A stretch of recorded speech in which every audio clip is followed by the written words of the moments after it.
Përshëndetje të gjithëve. Nga kuzhina ime sot do ndaj një recetë të thjeshtë por të mrekullueshme.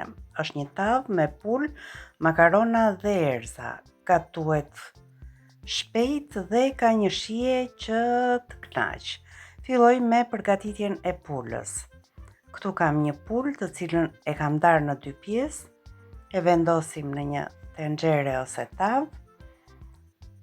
Ndërsa këtu kam një salcë pikante, është salcë turke kjo, edhe pse duket e errët, kur gatuhet I tjetërsohet ngjyra.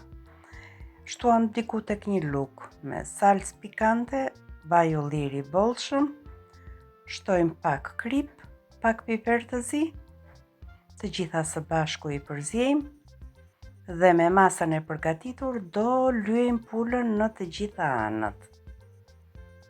E lyejmë në fillim nga njëra anë, me një furrë sigurisht, dhe më pas nga ana tjetër.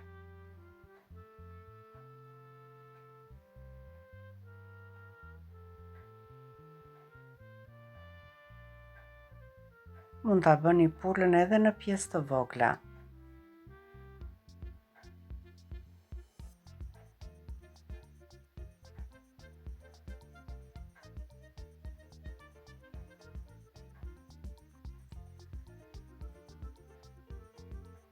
Do t'i shtoj më pak se një gotë me ujë tavës, edhe pak vaj ulliri, dhe do t'a pjek derisa të marrin ngjyrën e kuqe.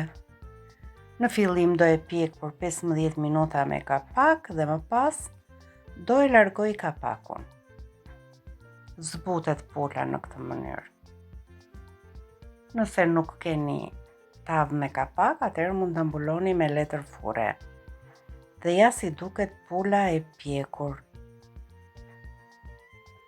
Është bërë tepër e butë dhe ka një aromë të mrekullueshme. Në yntyrnën e pulës do shtojmë makaronat. Sot kam zgjedhur këto makaronat si kërmill. Do t'i japim një skuqje të lehtë makaronave.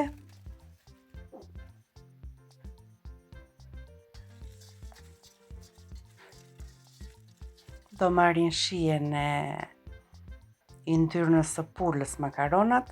I shtojmë 1 litër me ujë. Do ta rregulloj masën me krip dhe do ta zim aq sa shkruhet në paketim.